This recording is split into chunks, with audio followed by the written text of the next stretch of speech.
करते हैं। हमारा जो है वो चैप्टर 9 एंड 10 वाले जो फाइल है उसके एंड पे कुछ टॉपिक्स हैं जो रह गए हैं, खास तौर पर जो effects of tobacco smoke on health. अब ये अगर आप अपना करिकुलम देखें, ओ लेवल का करिकुलम देखें, तो उसमें ड्रग्स जो हैं उनसे रिलेटेड जो जितनी भी स्टडी है ना, उसमें इसको खास तौर पर ऐड किया गया है। यानी वैसे तो जो आपकी मैटर्स की बुक है ना, इसमें कुछ चैप्टर्स मिसिंग है। अगर आप फिल ब्रैडफील्ड देखें तो वहां पर वो चैप्टर्स गिवन है, तो इसीलिए मैंने आपको फिर फिल ब्रैडफील्ड भी दिलवाई थी। होता क्या है कि कुछ टॉपिक्स ऐसे हैं जो कि मैटर्स में चैप्टर्स के नेम से तो मौजूद नहीं है, लेकिन टॉपिक्स के नेम से मौजूद है। तो ये जो टॉपिक है ये एक्चुअली आपके उस टॉपिक में आता है, उस करिकुलम के उस चैप्टर में आता है जिसका ताल्लुक ड्रग्स से है। ठीक है। सो ये जो टॉपिक है इसको हम देखेंगे। इसका वैसे तो टोबैको जो है, टोबैको के साथ साथ बेसिकली टोबैको स्मोक से ज़्यादा जो प्रॉपर यहाँ पर होना चाहिए था वो होना चाहिए था cigarette. Cigarette smoke, tobacco smoke जो है उसमें क्योंकि जो टोबैको स्मोक होता है, सिगरेट में नो डाउट टोबैको ही होता है, लेकिन जो पर्टिकुलर ये है कि उसके अंदर क्योंकि निकोटीन भी है, कार्बन मोनोऑक्साइड भी है, तो यहाँ पर सिगरेट स्मोक की बात आएगी। अब इसमें निकोटीन है। अब निकोटीन का क्या इफेक्ट होता है? निकोटीन जो है वो हमेशा से एडिक्टिव ड्रग है, और इसका एक्शन हमारे नर्वस सिस्टम पे होता है।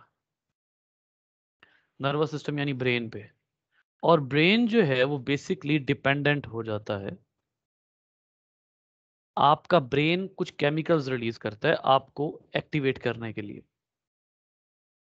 अब फॉर एग्जांपल आप क्या करें, आप बाहर से केमिकल भेजना शुरू कर दें। आप स्मोकिंग शुरू कर देते हैं, बाहर से केमिकल भेजना शुरू कर देते हैं। क्या होता है, आपका ब्रेन वो आहिस्ता आहिस्ता जब आपकी वो अमाउंट ज्यादा होना शुरू होती है ना, तो आपका ब्रेन वो अब जब वो भाई जब आप बाहर से दे रहे हैं बॉडी को, तो ब्रेन को क्या जरूरत है एनर्जी लगा के वो केमिकल बनाने की जो आपको एक्टिवेट करें, जो आपकी एक्टिविटी को इंक्रीज करे। ब्रेन को क्या जरूरत पड़ी है? ऐसी सूरत में क्या होता है कि ब्रेन वो केमिकल बनाना बंद कर देता है, एक्टिव केमिकल्स। और आप टोटली डिपेंडेंट हो जाते हैं अपने आप को एक्टिव करने के लिए, अपना बोर्डम खत्म करने के लिए, अपने आप को खुशी महसूस कराने के लिए, अपने आप को एक्टिव फील करवाने के लिए आप टोटली डिपेंडेंट हो जाते हैं निकोटीन पे, क्योंकि अब ब्रेन ने कंट्रीब्यूट करना छोड़ दिया। लिहाजा ये डिपेंडेंस है, बेसिकली इसी को ड्रग अब्यूज कहते हैं।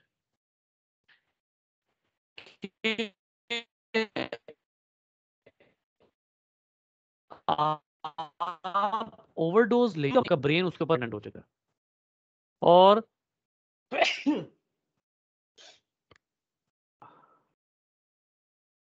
अब आप यहां पर देखिए कि it causes the release of the hormone adrenaline. Adrenaline जो है वो आपको एक्टिव करता है बेसिकली। तो जब आपका ब्रेन ये काम करना छोड़ देता है तो फिर आप अपना हार्मोन एड्रेनलिन सिगरेट के जरिए प्रोड्यूस करवाते हैं, और ब्लड को कर देता है थिक, जिसकी वजह से ब्लड क्लॉट हो जाता है।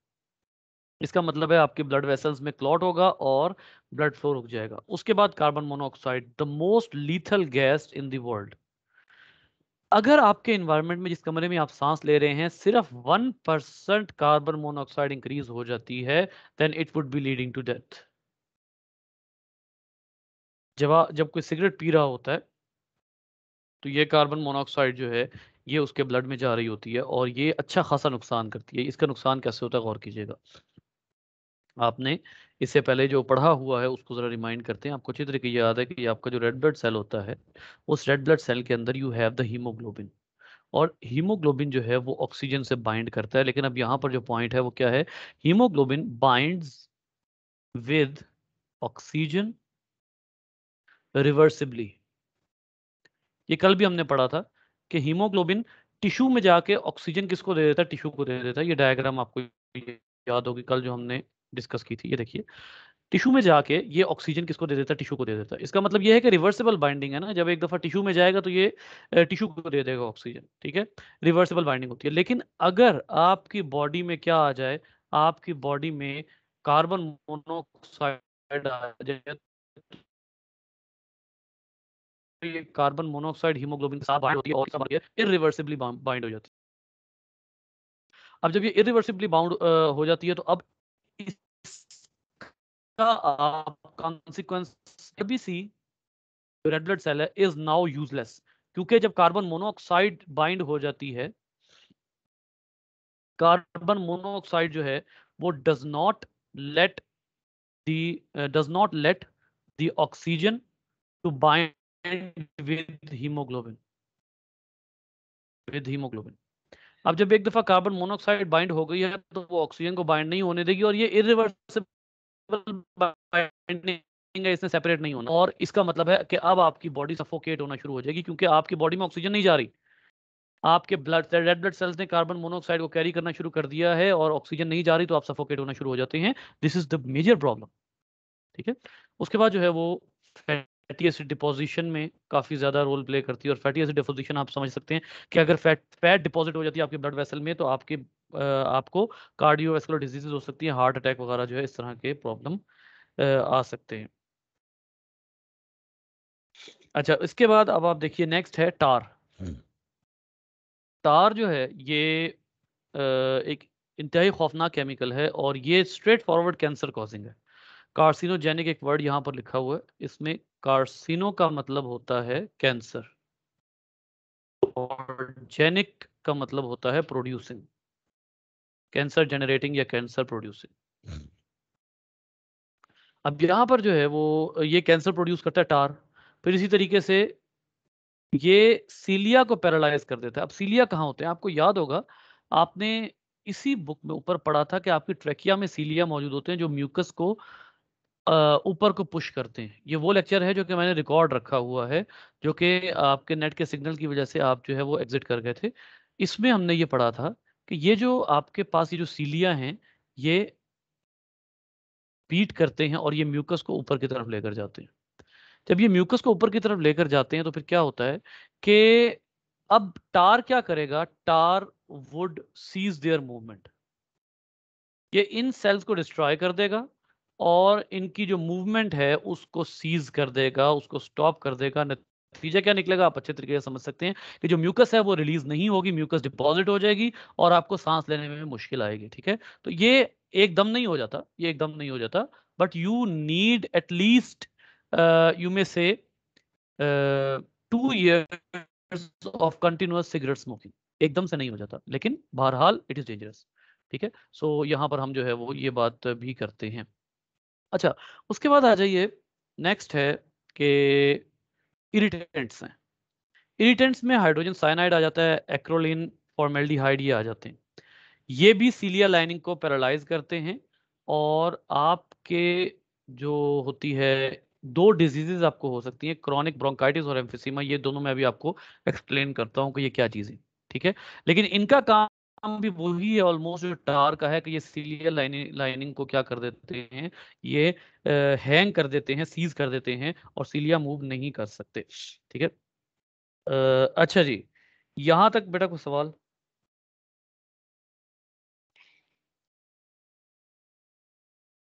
अच्छा, एक जो होते हैं अंदर के कुछ लोगों को नोटिस किया, जैसे वो उनको भागने ही मुश्किल होती है, मतलब कि जी आपका बिल्कुल। स्टैमिना भी कम होता है। उसमें अब ये प्रॉब्लम है ना, देखें, एक तो ये है कि आपका स्टेमिना किस वजह से वो करता है, क्योंकि आपकी बॉडी को जिस टाइम पर एड्रेनलिन चाहिए ना, जिस टाइम पर आपकी बॉडी को एक्टिविटी चाहिए, उस टाइम पर आपका ब्रेन वो केमिकल प्रोड्यूस नहीं कर रहा है, क्योंकि उसको आदत नहीं रही। अब वो जो एक्टिविटी चाहिए उससे पहले आपको सिगरेट पीना पड़ेगा। आप जरा जाएं इन लोगों के पास, ये जो सिगरेट स्मोकर्स होते हैं, चेन स्मोकर्स होते हैं, उनसे मुकाबला करें। उनसे वो क्या कहेंगे, कहेंगे भाई सुट्टा लगा के आता हूं। जब तक वो सुट्टा, जिसको वो सुट्टा कहते हैं, वो नहीं लगा कर आ सकते आते, वो कुछ नहीं कर सकते। यही वजह है कि बॉडी को वो केमिकल्स चाहिए। बॉडी सिर्फ न्यूरॉन्स पे काम नहीं करती। ये आप कोऑर्डिनेशन में पढ़ेंगे, जब हम कोऑर्डिनेशन का चैप्टर कुछ दिन बाद शुरू करेंगे, तो आप उसमें पढ़ेंगे कि बॉडी सिर्फ न्यूरॉन्स पे काम नहीं कर सकती, बॉडी नीड्स केमिकल्स, और वो केमिकल्स अगर नहीं रिलीज हो रहे तो फिर आप कुछ नहीं कर सकते।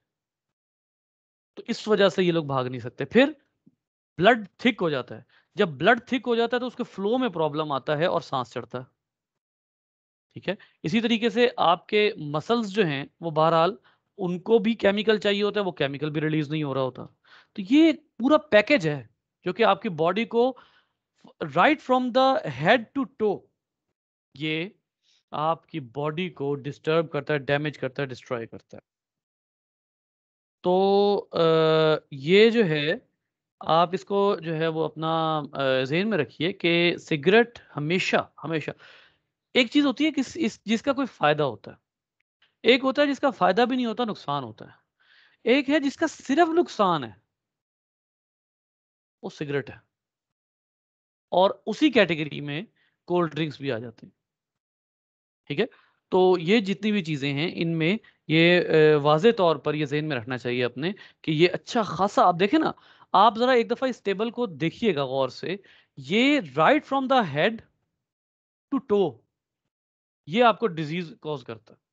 तो किसी भी सूरत जो है वो आप इसको ये नहीं कह सकते कि ये किसी भी लिहाज से फ़ायदेमंद है। 1 मिनट रुकिएगा बेटा।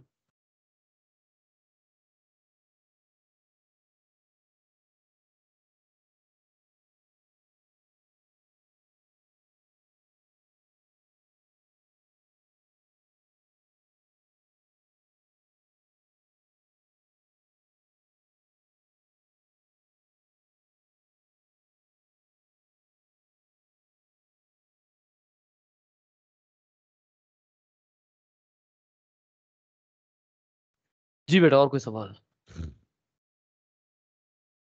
नहीं क्लियर है। अच्छा, अब यहाँ पर अब जो है वो कुछ डिजीज़ेज़ हैं जो कि आपको इरिटेंट्स के नतीजे में अच्छा ये एक तो ये है कि आपके इरिटेंट्स के कॉन्सिक्वेंसेज़ हैं, ठीक है? इरिटेंट वो होते हैं जो कि आपको बिला वजह रिएक्टिव बनाते हैं। विदाउट एनी रीज़न आपको रिएक्टिव बना देंगे। फॉर एग्ज़ाम्पल आप कह लीजिए स्मोक है, ये भी आम स्मोक जब लकड़ी जलती है तो आम स्मोक जो होता है वो भी आपको आपके लंग्स में एकदम आपको खांसी आती है, वो भी इरिटेंट है।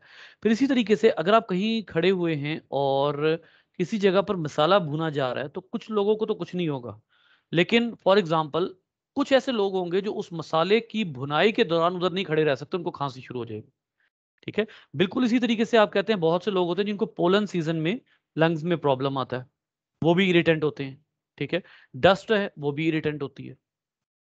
लेकिन ये वो तमाम चीज़ें हैं जो कि सबके साथ एक जैसी हैं और इनका डैमेज नहीं, ठीक है? हाँ, एक पर्सन है जिसको एज़मा है, जिसको एस्थमा भी कहा जाता है, लेकिन asthma is the right pronunciation.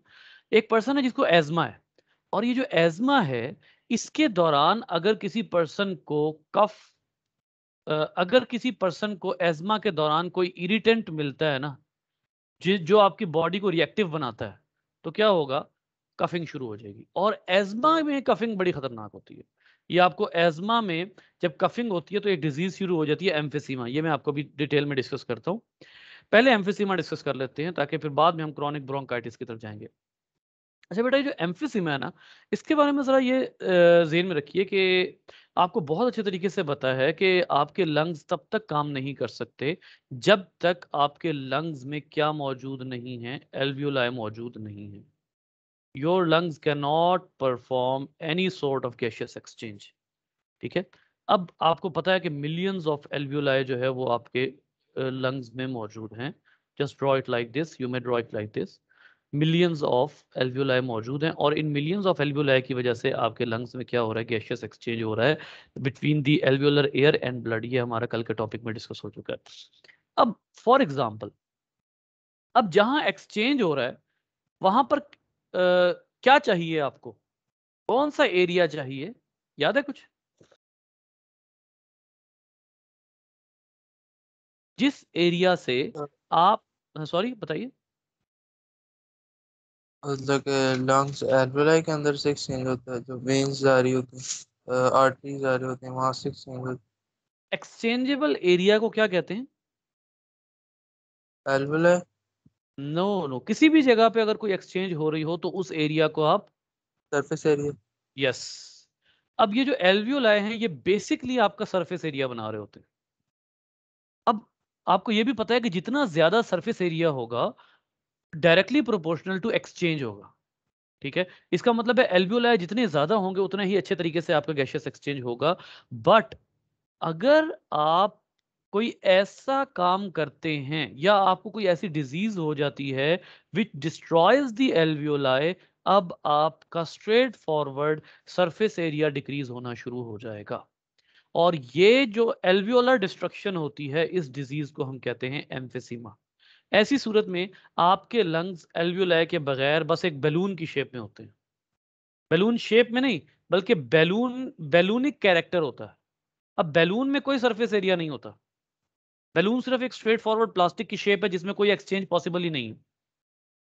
बिल्कुल इसी तरीके से लंग्स भी बैलून के कैरेक्टर में आ जाते हैं। इनके अंदर जो है वो नहीं होती, जिसको आप कहते हैं एक्सचेंज नहीं होता, क्योंकि एल्वियोलाई जो है वो डिस्ट्रॉय हो जाते हैं।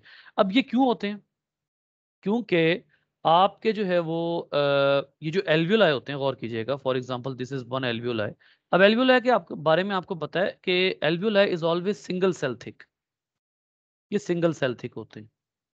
सिंगल सेल थिक से आप मुराद ले सकते हैं, आपको बहुत अच्छी तरीके से पता है कि इनकी जो आउटर लेयर होती है उसमें सिर्फ वन लेयर होती है।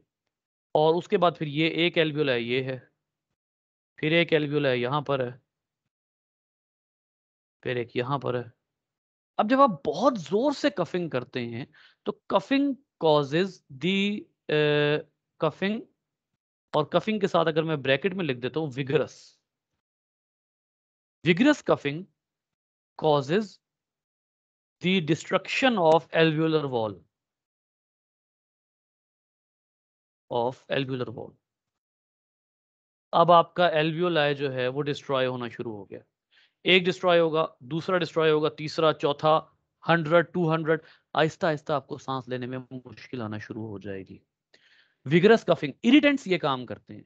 और एज्मा के पेशेंट्स को ये प्रॉब्लम शुरू हो जाता है कि इरिटेंट्स उनके एल्वियोलाई कफिंग कॉज करते हैं, इरिटेंट्स, और उसके बाद उनके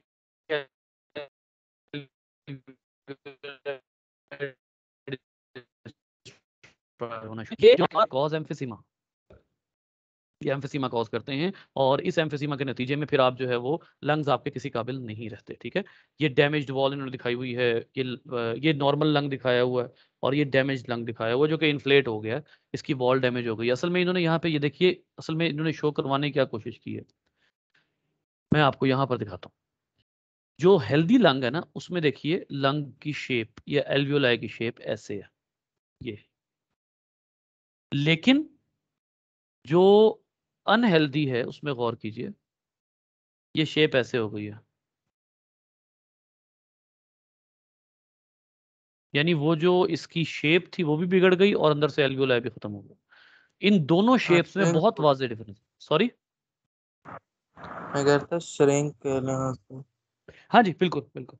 इन ये जो है वो श्रिंकिंग इनके अंदर जो है वो होना शुरू हो जाती है, और ये बहरहाल जो भी है ब्रीदिंग डिफिकल्ट हो जाएगी, जाहिर है। अब आपको सफोकेशन फील होगी, क्योंकि आपका जो सरफेस एरिया जहाँ से एक्सचेंज होनी थी वही नहीं रहा, तो सफोकेशन फील होना शुरू हो जाती है। फिर एक आती है क्रॉनिक ब्रोंकाइटिस। अब ब्रोंकाइटिस क्या है? सबसे पहले तो यहाँ पर दो वर्ड्स हैं, एक है क्रॉनिक और एक है ब्रोंकाइटिस। क्रॉनिक का मतलब पता है बेटा आपको?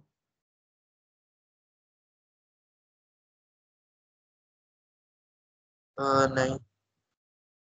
अच्छा, क्रॉनिक दो वर्ड्स होते हैं किसी भी डिजीज के लिए। ये पैथोलॉजी जो होती है ना, study of diseases,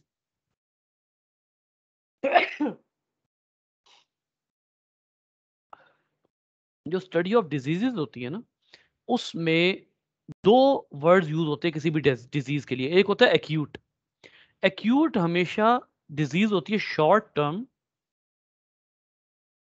attack, short term episode of attack. जैसे किसी पर्सन को खांसी का दौरा पड़ा है, बहुत जोर जोर से खांसी आ रही है, ठीक है, तो इसको आप कहते हैं एक्यूट। एक होता है क्रॉनिक। हेपेटाइटिस के बारे में भी ये टर्म यूज होती है, क्रॉनिक। क्रॉनिक होता है कि ये इतना बहुत ज्यादा सवियर तो नहीं है, short term severe attack acute होता है, लेकिन ये लॉन्ग टर्म होता है, लॉन्ग टर्म।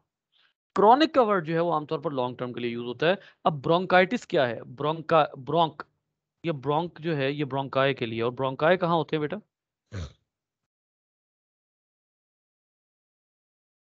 एल्वेोलाई के मतलब लंग्स में। जब आपकी ट्रेकिया डिवाइड होती है ना, तो जो दो डक्ट्स बनती हैं उनको आप कहते हैं ब्रोंकाई। एक सिंगल को आप ब्रोंकस कहेंगे, उसके बाद ये ब्रोंकाई लंग्स में जाके आगे मजीद डक्ट्स में डिवाइड होते हैं। तो ये जब मजीद डक्ट्स में डिवाइड होते हैं तो इन डक्ट्स को आप कहते हैं ब्रोंक्यूल्स। ये जो छोटी छोटी डक्ट्स होती हैं, ट्रेकिया डिवाइड होगी ब्रोंकाई, और वो आगे मजीद डिवाइड होगी तो ब्रोंक्यूल्स। आइटिस, अब देखिए क्रॉनिक लॉन्ग टर्म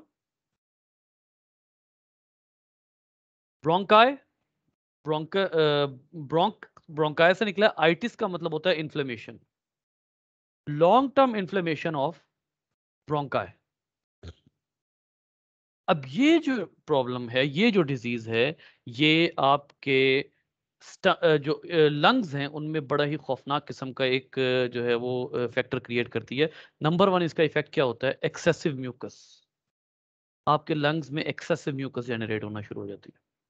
अब एक्सेसिव म्यूकस जो है, it blocks the passage of air.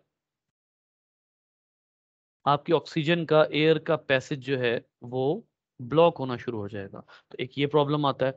फिर उसके बाद सेकंड, सिलियर सिलियर मूवमेंट, जो सिलिया की मूवमेंट होती है वो भी जो है वो डिस्टर्ब होती है, उसका भी प्रॉब्लम आ रहा है। ठीक है, तो अब अगर आप यहां पर ये देखेंगे तो एक्सेसिव म्यूकस है, epithelium lining the Airways for example, ये इन्फ्लेमेशन हो गई है। ठीक है, सिलिया पैरालाइज हो गए हैं, जो मैंने अभी आपको दो बातें बताई थी। एयरवे ब्लॉक हो गई है, वो म्यूकस की वजह से हुई है। ठीक है, अब क्या होगा कि अब आपको एयरवे भी ब्लॉक हो गई, सीलिया भी स्टॉप हो गए। इन्फ्लेमेशन की वजह से म्यूकस डबल हो जाती है, क्योंकि इन्फ्लेमेशन जो है, आपको एक बात मैं बताता हूँ, एक बड़े मजे की बात आपको यहाँ पर बताता हूँ बेटा। म्यूकस जो होती है ना, उसमें होते हैं वाइट ब्लड सेल्स, और वाइट ब्लड सेल्स का क्या काम होता है?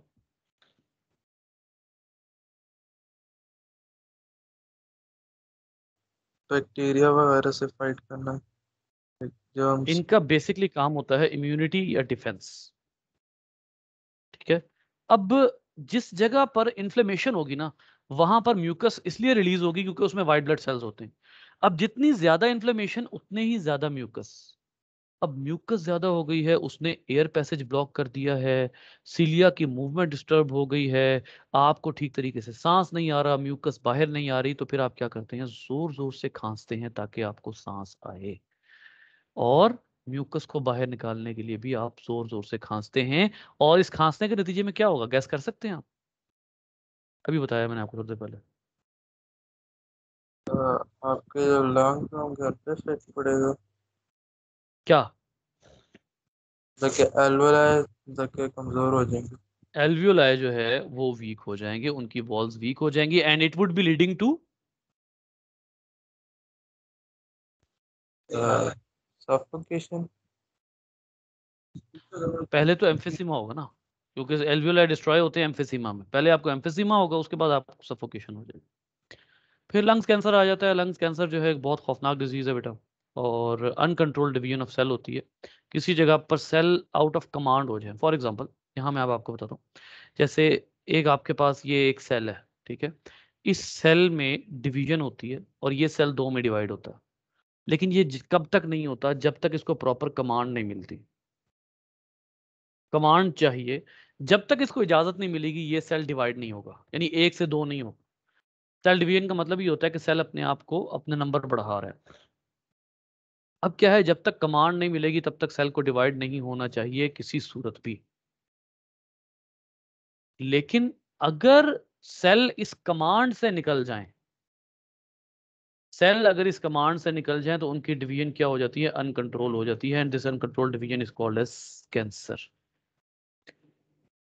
और जब एक दफा कैंसर होता है ना, तो उसके बाद फिर सेल आपके कंट्रोल में नहीं रहते।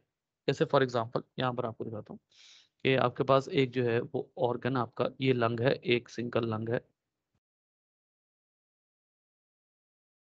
और ये जो आपका सिंगल लंग है, इसके अंदर सेल्स के क्लस्टर बनना शुरू हो जाते हैं। सेल्स के क्लस्टर ऐसे बनना शुरू हो जाते हैं। अब ये जो सेल्स के क्लस्टर होते हैं, ये एयरवे भी ब्लॉक करते हैं और नॉर्मल लंग टिश्यू को भी डैमेज करते हैं। यानी दो बेसिक चीजें हैं, एक एयरवे ब्लॉकेज है, क्योंकि सेल इतने ज्यादा हो जाते हैं कि एयरवे ब्लॉक होना शुरू हो जाता है। नंबर टू, जो हेल्दी लंग टिश्यू है, हेल्दी पल्मोनरी टिश्यू है आपका, वो भी डिस्ट्रॉय होना शुरू हो जाता है। ठीक है, और इसका जो रिजल्ट निकलता है वो आपके सामने होगा कि आपको, जाहिर सी बात है, फिर सफोकेशन होगी। लेकिन ये क्योरेबल इतना ज़रूर है कि एक दफ़ा तो आप क्योर हो जाते हैं। लेकिन एक दफ़ा एक कॉन्फ्रेंस में बैठा हुआ था मैं, तो वहाँ पे आर्मी की एक डॉक्टर आई हुई थी। उन्होंने क्या कहा, उन्होंने ये कहा कि मैंने जितने कैंसर के पेशेंट्स जो हैं वो ट्रीट किए हैं ना, अगले 5 सालों में मुझे वो पर्सन नज़र नहीं आया। यानी अगले 5 साल बाद, 5 साल के अंदर अंदर उसको दोबारा कैंसर हुआ और उसकी डेथ हो गई। ये होता है लंग्स कैंसर। तो ये बहुत डेंजरस होता है, और इसका जो है वो, क्योंकि लंग्स जो हैं वो बहुत ही आहिस्ता हील होते हैं, बहुत स्लोली हील होते हैं, और अगर डैमेज बड़ा हो तो फिर आपका जो ये जिनके लंग्स डैमेज हुए होते हैं उनका बचना या उनका जो है वो जल्दी हील होना वो कोई आसान काम नहीं होता। ठीक है, so this is a very dangerous thing. ठीक है, लंग्स आपकी एसेंशियल चीज है, आपने सांस इसी चीज से रहना।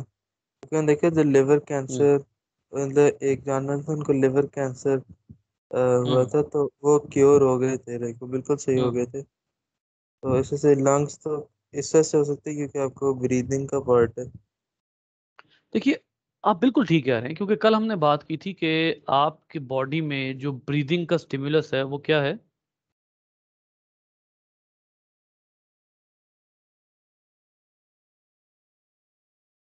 ब्रीदिंग स्टिमुलस क्या है?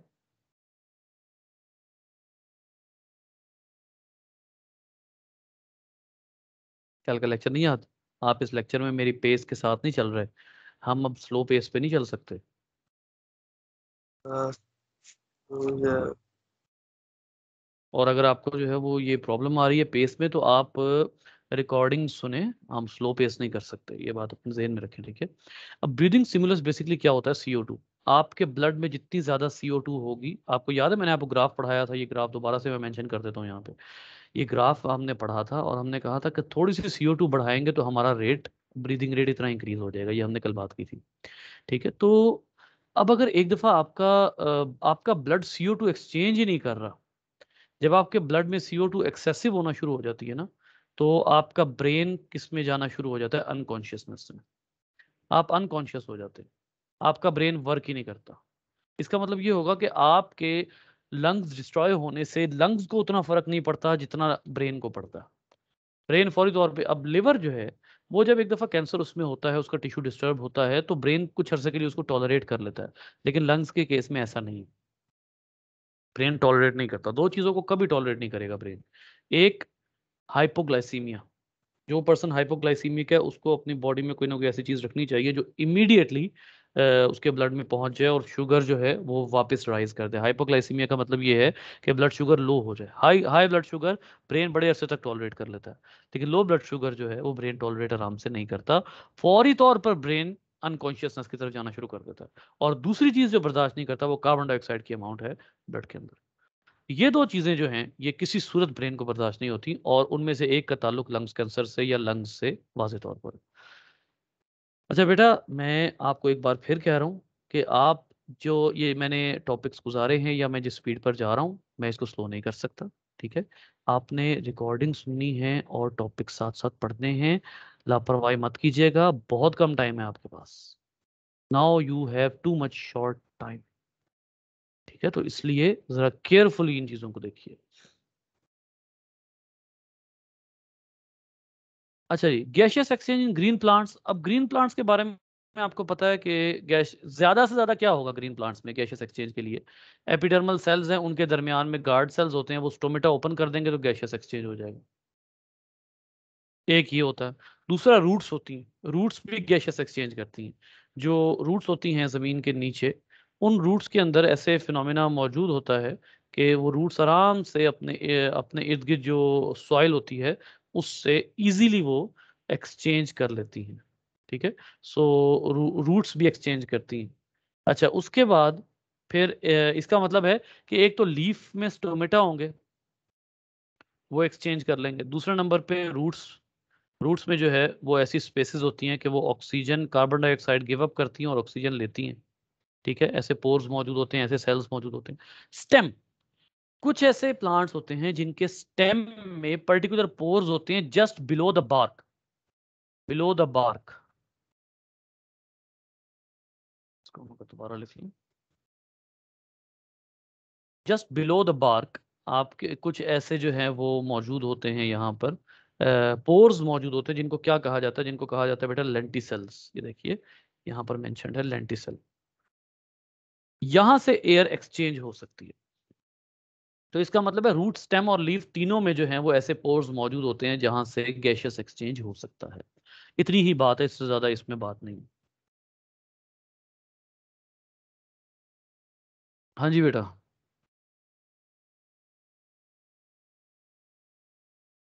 तो हो गया क्लियर। आपके जो पिछले लेक्चर छूटे हुए हैं, ये बात नहीं समझ आ रही, या आपने कोई लेक्चर सुना और आपको बात नहीं समझ आई, वो भी पूछ लें। और दूसरा ये है कि रेगुलरली अब लेक्चर सुने। You are at the verge of exams, ठीक है, तो इसलिए हमने स्पीड पर भी चलना है और बात को समझना भी है। और सबसे बड़ा जो इस वक्त आपके पास एडवांटेज है ना, वो बेटा है ही यही कि आपके पास जो है वो रिकॉर्डेड लेक्चर्स मौजूद है। वरना अगर एग्जाम के करीब आके इतनी स्पीड पे लेक्चर चल रहे हो तो इवन टीचर भी समटाइम ये कहते हैं कि बेटा अब बहुत टाइम हो गया, अब लेक्चर रिपीट नहीं हो सकता। तो आप तो किसी भी टाइम लेक्चर रिपीट कर सकते हैं। तो इसलिए फ़ायदा उठाइए, ज़्यादा जो है वो इसको डिले ना करें। ये अब टाइम ऐसा नहीं है कि आप ये रिस्क ले सकें कि ये डिले हो।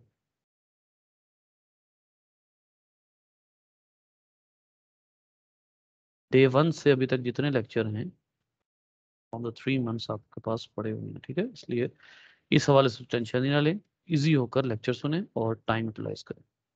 चलें, इसको बाद में कर लेंगे। नेक्स्ट चैप्टर बेटा आ जाता है एक्सक्रीशन।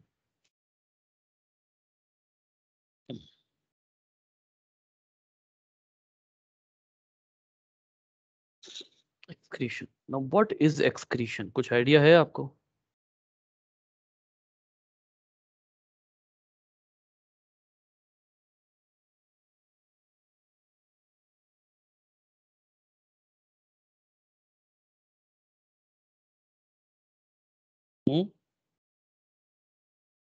Any guess?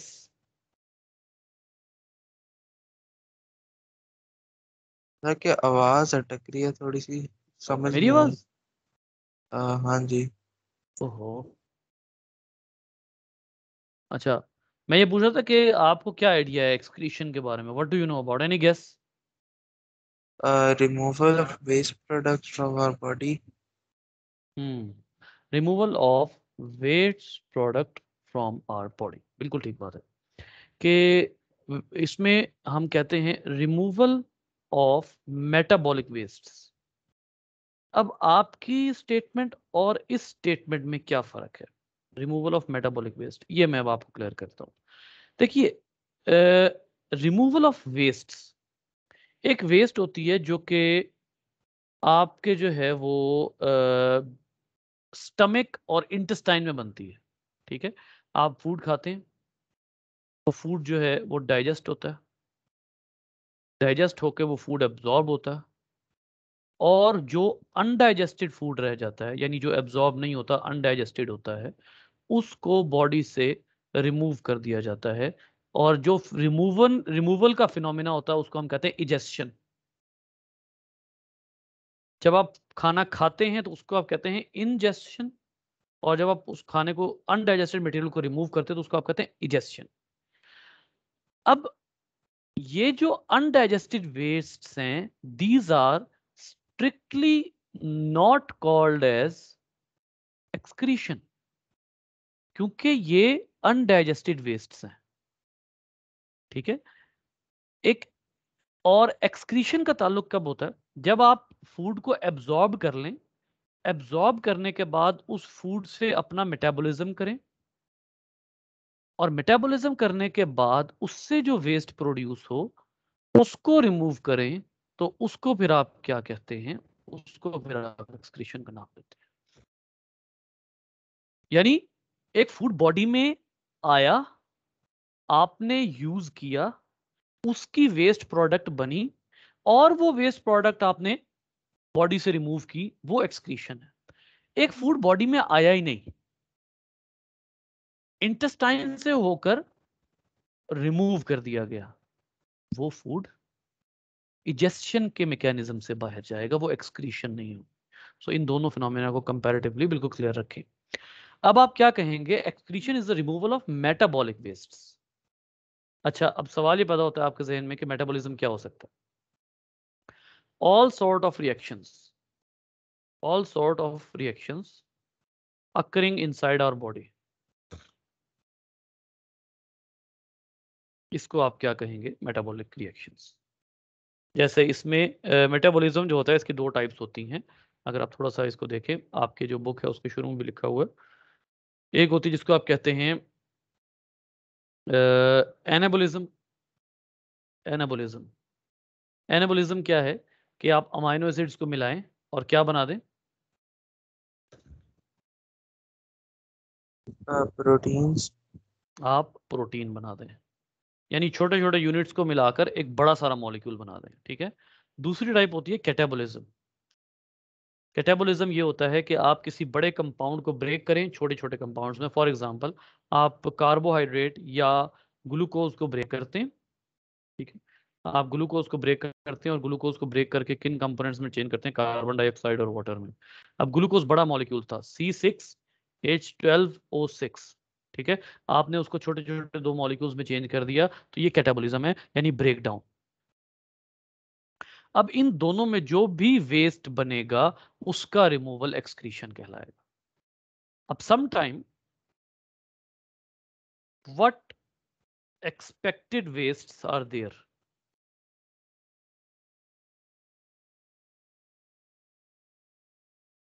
आपके जहन में क्या आता है कि कौन से वेस्ट्स हो सकते हैं।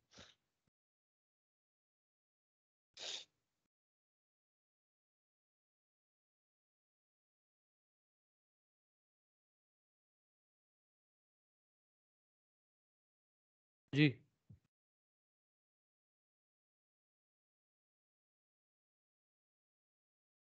कौन कौन के ऐसे वेस्ट्स हो सकते हैं।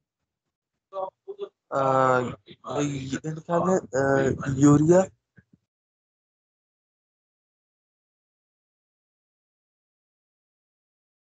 हम्म, या यूरिया और दूसरा उसके बाद कार्बन डाइऑक्साइड और कार्बन डाइऑक्साइड।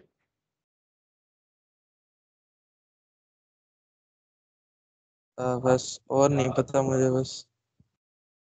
Excessive water. और उसके बाद बिलीरुबिन। बिलीरुबिन कहाँ बनता है बेटा।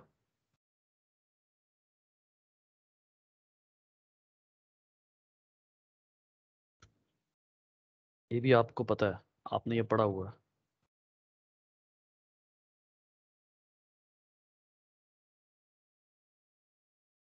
हीमोग्लोबिन को ब्रेक डाउन किया जाता है तो क्या बनता है, बिलीरुबिन, ठीक है। इसी तरीके से मजीद गैसेस हो सकती हैं। फॉर एग्जांपल, अब यहाँ पर आपके पास एक चार्ट मौजूद है जिसमें आपके पास मिनरल्स भी हैं। हाँ, मतलब मिनरल्स भी कहे गए हैं कि मिनरल्स जो हैं उनके जरिए भी जो है वो बाइल पिगमेंट्स, ये बाइल पिगमेंट्स बिल्कुल वही वाले हैं जो बिलीरुबिन हमने कहे हैं, ठीक है। ब्रेक डाउन ऑफ ये बिलीरुबिन जो है, तो ये जो है वो है। अच्छा, अब इनको हम क्लासिफाई करते हैं। क्लासिफाई कैसे करते हैं, एक वेस्ट होती है जिनको हम कहते हैं गैशियस वेस्ट्स, जैसे carbon dioxide and some time ammonia, ठीक है, specially carbon dioxide. Number two, दूसरे को हम कहते हैं वाटर। अब इसको कैटेगराइज करने की जरूरत नहीं है। तीसरे को हम कहते हैं नाइट्रोजिनस वेस्ट्स। नाइट्रोजिनस वेस्ट्स, जो नाइट्रोजिनस वेस्ट्स होती हैं उनमें कौन कौन सी टाइप्स होती हैं, यूरिया होता है, यूरिक एसिड होता है, और एक बहुत थोड़ी अमाउंट बिलीरुबिन की भी शामिल होती है, ठीक है। ये नाइट्रोजिनस वेस्ट होती है। अब नाइट्रोजिनस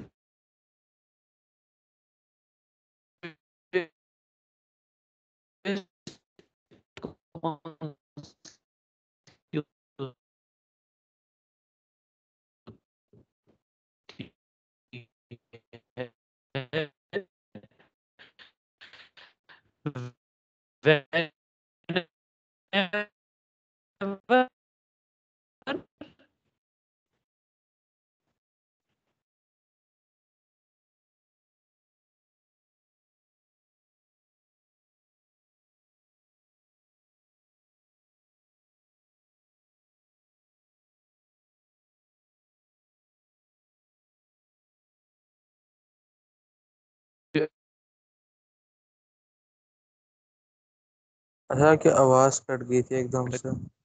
कितनी कितनी देर से, कहाँ से मिस हुई आवाज? जब यूरिया और यूरिक एसिड और कार्बन का बता रहे थे। हाँ, मैं ये कह रहा था कि नाइट्रोजिनस वेस्ट जो है वो यूरिया, यूरिक एसिड और बिलीरुबिन है। लेकिन नाइट्रोजिनस वेस्ट कब बनती है? नाइट्रोजिनस वेस्ट सिर्फ तब बनती है जब प्रोटीन को कैटाबोलाइज किया जाता है, जब प्रोटीन को ब्रेक किया जाता है। क्योंकि आपको बहुत अच्छे तरीके से पता है कि दो कंपाउंड्स ऐसे हैं जिनमें नाइट्रोजन होती ही नहीं है, एक कार्बोहाइड्रेट्स और दूसरा फैट्स। इनके अंदर जो एटम्स होते हैं वो CHO होते हैं ज्यादातर। ठीक है। तो प्रोटीन्स को जब आप ब्रेक करते हैं, प्रोटीन और रिलेटेड कंपाउंड्स को जब आप ब्रेक करते हैं, तो उससे जो वेस्ट बनती है वो नाइट्रोजनस वेस्ट होती है। अभी जो मेजर ऑर्गन इनका है, नाम सॉरी, इनका नाम नाइट्रोजन, नाइट्रोजनस वेस्ट क्यों, नाइट्रोजन से क्यों होते हैं रिलेटेड? बहुत अच्छा सवाल है बेटा। नाइट्रोजनस वेस्ट इसका जो है वो क्यों है? क्योंकि बेसिकली यहां पर मैं अब आपको एक बड़ी इंपॉर्टेंट बात बताता हूं कि नाइट्रोजनस वेस्ट्स आर लीथल।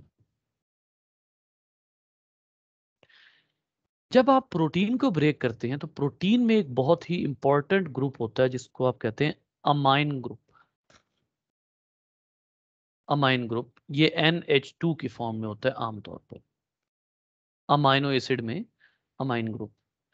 ये अमाइन ग्रुप जो है, ये आपकी बॉडी में अगर ब्लड स्ट्रीम में आ जाए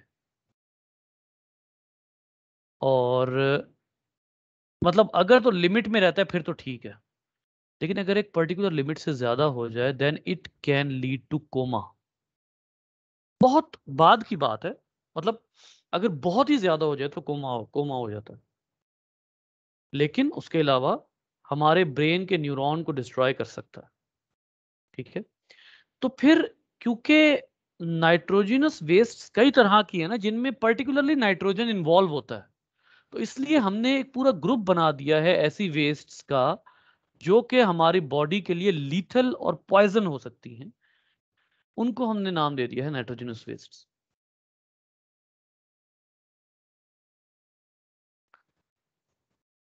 तो इस वजह से हम इनको ये कहते हैं, क्योंकि इन सिर्फ ये वो वेस्ट हैं जिनमें नाइट्रोजन इन्वॉल्व है। बाकी वेस्ट में वाटर, हाइड्रोजन, कार्बन वो इन्वॉल्व हो सकता है। सिर्फ ये ग्रुप है जिसमें नाइट्रोजन इन्वॉल्व है। हम इनको प्रोटीन वेस्ट भी कह सकते हैं, प्रोटीन वेस्ट भी कह सकते हैं, हम इनको अमाइनो एसिड वेस्ट भी कह सकते हैं। लेकिन इन दोनों में, अमाइनो एसिड और प्रोटीन में, एक ही चीज कॉमन है और वो नाइट्रोजन है। तो लिहाजा हम इनको नाइट्रोजनस वेस्ट का नाम दे सकते हैं। अब जो मेजर ऑर्गन है एक्सक्रीशन में जो इन्वॉल्व है वो किडनी है। तो ये बड़ी इंपॉर्टेंट बात है कि हमारी बुक्स में ना एक मुझे एक चीज हमेशा से मुझ गई है और मुझे बता रहा था, मुझे बड़ी मायूसी हुई ये देख के कि इन्होंने जो है वो स्किन को एक्सक्रीटरी ऑर्गन कहा हुआ, स्किन को क्लासिफाई किया हुआ एक्सक्रीटरी ऑर्गन के तौर पे। This is totally wrong. नहीं, मैंने मतलब भी यही आप, सॉरी, जब पिछली दफा मैंने कुछ पढ़ा था ना, तो उन्होंने भी यही बताया था कि स्किन को एक्सक्रीटरी ऑर्गन है और यूरिया निकलता है स्वेट के जरिए।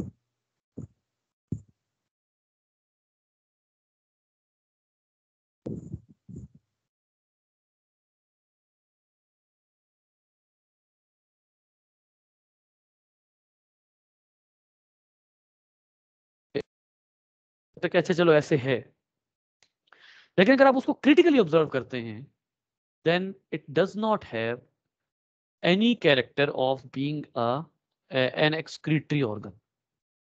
जरा 1 मिनट रुकिएगा, मिनट रुकिएगा।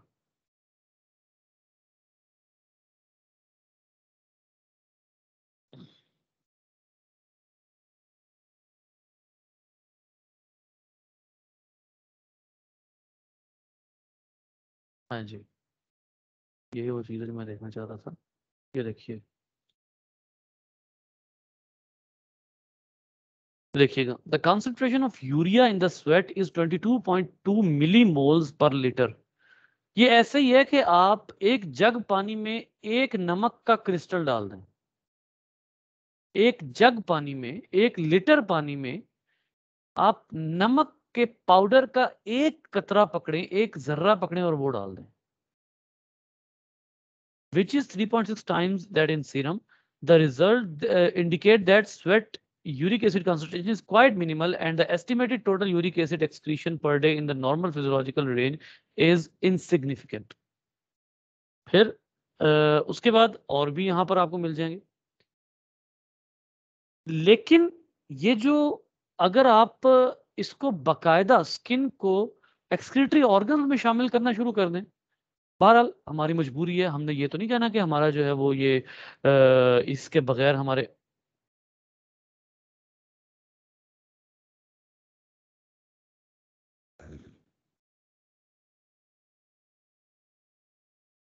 हम ये तो नहीं कह सकते कि इसके बगैर हमारे जो है वो हमारा कॉन्सेप्ट कंप्लीट है या हम कोई क्वेश्चंस आंसरिंग कर सकते हैं, लेकिन प्रॉब्लम यही है कि बहरहाल ये इस बात से जो है वो थोड़ा ये कॉन्ट्रोडिक्टरी है, लेकिन चलें चलें, इसको डिस्कस नहीं किया गया, जितना को टेबल में है उसी हद तक ही है, उससे ज्यादा इसको डिस्कस भी नहीं किया गया। तो किडनी जो है वो मेजर ऑर्गन है which can filter the blood. Actually kidney का काम जो है वो बड़ा ही पर्टिकुलर आप होता है। बिस्किट अब नहीं हो शो हो रही? अब हो अब गया। खत्म हुई, मैं आपका। हाँ, हाँ, kidney is present on the dorsal side. Dorsal basically उस साइड को कहते हैं जो हमारी वर्टेब्रल कॉलम वाली साइड होती है, उसको आप जो है वो डोर्सल साइड कहते हैं। And there is always the pair of kidney. ये हमारे टोटल वेट का 1% होती है और these are always bean shaped. जो लोबिया होता है उस शेप की होती हैं। इनमें से जो राइट किडनी होती है वो थोड़ी सी नीचे होती है और लेफ्ट किडनी जो है वो थोड़ी सी ऊपर होती है। ऑर्गन्स के एडजस्टमेंट के लिए बेसिकली आपको जो है ये करना पड़ता है। जैसे लंग्स में भी एक लंग जो है वो बड़ा है और दूसरा लंग, जो राइट लंग है आपका, वो बड़ा है, लेफ्ट लंग थोड़ा सा छोटा है।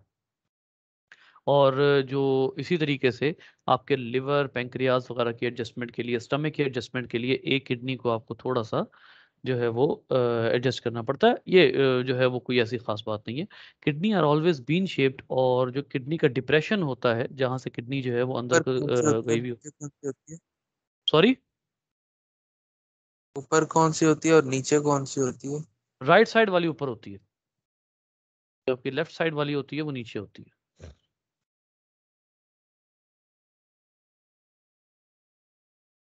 ठीक है। जी अस्सलाम वालेकुम सर। सर क्या हाल चाल है? सर मुझे सिर्फ आप 5 मिनट देंगे, मेरी क्लास खत्म होने लगी है, मैं आपको कॉल बैक करता हूँ। बस 2 minute, 5 minute, thank you. So अब यहाँ पर आप देखिए कि किडनी जो है there are always in pairs, और इसमें ये होता है कि जो किडनी होती है ऑलवेज बीन शेप्ड। अगर आप यहाँ पर किडनी को थोड़ा सा भी ऑब्जर्व करेंगे then check you will see a depression here. Depression on the inner side of the kidney. इस डिप्रेशन को आप नेम देते हैं हाइलस का। इस डिप्रेशन को आप हाइलस का नेम देते हैं, और ये वो डिप्रेशन होता है बेसिकली जहां से, अगर आप इसको देखें तो यहाँ से जो है वो आपके किडनी के अंदर जो इनसाइड और आउटसाइड मूवमेंट के लिए जितनी भी डक्ट्स होती हैं वो यहाँ से एंटर हो रही होती हैं। फॉर एग्जांपल, आपके जो आर्टरीज होती हैं, रीनल आर्टरी जिसने ब्लड लेकर आना है, ठीक है, रीनल वेन जिसने ब्लड लेकर जाना है, फिर एक और डक्ट होती है यूरेटर जिसने यूरिन लेकर जाना होता है, वो सारी की सारी इधर से ही एंटर और एग्जिट हो रही होती है, ठीक है। फॉर एग्जांपल, अगर हम यहाँ पर जो है वो एक किडनी को बड़ा साइज दें और इसको ड्रॉ करने की कोशिश करें तो आपको क्लियरली यहाँ से अंदाज़ा हो जाएगा, अगरचे बड़ी ही वाहियात सी किडनी बन गई यहाँ पे। खैर, लेकिन एक तो ये है कि यहाँ से जो है वो आपके, ये वो मेन डक्ट है जो कि सारा जो यूरिन फॉर्म्ड होता है किडनी में वो लेकर टुवर्ड्स द आउटसाइड मूव करना शुरू करती है, ठीक है। इसको आप कहते हैं यूरेटर।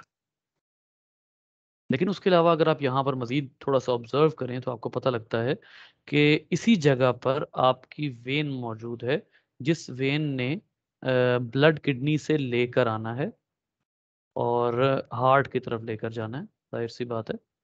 तो वो वेन भी मौजूद है और इसी पोर्शन में वो आर्टरी भी मौजूद है जो ब्लड लेकर आ रही है, और इसकी तरफ जो है वो जो भी ब्लड वगैरह आना है वो इस आर्टरी की तरफ से आना है। And all the entry is from the hilus. ये बेसिकली एंट्री पॉइंट है।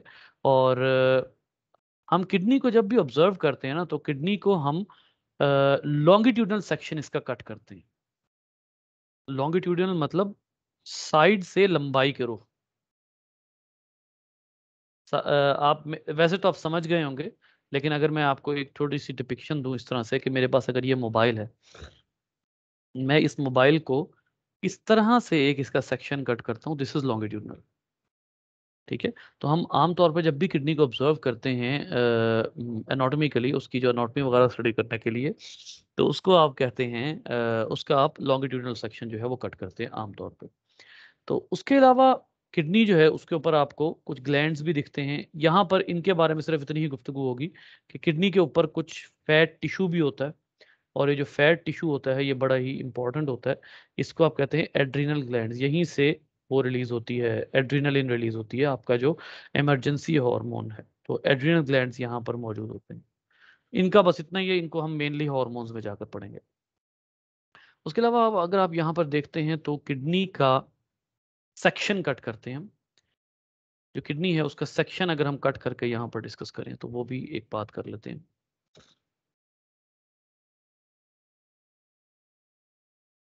Now you have cut the longitudinal section of the kidney. Section cut किया है तो आपको किडनी के दो रीजन्स जो हैं वो नजर आते हैं। किडनी बेसिकली अगर आप अनाटॉमिकली देखते हैं तो किडनी दो पर्टिकुलर रीजन्स में डिवाइडेड होती है। फॉर एग्जांपल अगर मैं इस कलर से इसको बना दूं, दो पर्टिकुलर रीजन्स में किडनी डिवाइडेड होती है। एक रीजन वो होता है which is darker and the other region is lighter. अगर आप यहाँ पर देखें तो आपका जो, ये देखिए, जो बाहर का रीजन है वो थोड़ा सा डार्कर है और अंदर आते आते वो लाइटर हो रहा है। इसमें भी आप देख सकते हैं बाहर का रीजन डार्कर है और अंदर आते आते लाइटर हो रहा है। ये भी है, फिर ये यहाँ पर भी आपको जो है वो दिखाया हुआ है। तो जो बाहर का रीजन होता है, जो डार्कर रीजन होता है, उसको आप कहते हैं कॉर्टेक्स, रीनल कॉर्टेक्स। इसका पूरा नेम रीनल कॉर्टेक्स होता है। और जो अंदर का रीजन जो लाइटर होता है उसको आप कहते हैं रीनल मेड्यूला। इसको आप रीनल मेड्यूला कहते हैं। और यहाँ पर आपको रीनल मेड्यूला में बड़े पर्टिकुलर किस्म के स्ट्रक्चर मिलेंगे। जैसे रीनल मेड्यूला में कुछ स्ट्रक्चर्स होते हैं जिनको आप कहते हैं रीनल पिरामिड्स। ऐसे करके पिरामिड शेप कुछ स्ट्रक्चर्स आपको यहाँ पर दिखते हैं। तो वो जो पाइप होता है वो जो किडनी में होता है उसका नाम आपने बताया था, मैं भूल गया उसका नाम क्या था। Ureter, ureter. अच्छा, और वो जो था, जो डिप्रेशन को क्या कहते हैं जो किडनी में होता है। हाइलस, हाइलस। ये जो हैं इनको आप कहते हैं रीनल पिरामिड्स। ये रीनल पिरामिड्स हैं और इनका एक बड़ा पर्टिकुलर फंक्शन होता है। ठीक है। हर एक पिरामिड को हम अलग से जो है वो ऑब्जर्व करेंगे। इनका एक बड़ा पर्टिकुलर फंक्शन होता है। अगर आप यहाँ पर जो है वो किडनी को जरा थोड़ा सा हाई मैग्निफिकेशन पे आप ऑब्जर्व करते हैं तो आपको पता ये लगता है कि किडनी के इस रीजन में आपको छोटे छोटे सर्कल नजर आते हैं। छोटे छोटे सर्कल नजर आते हैं।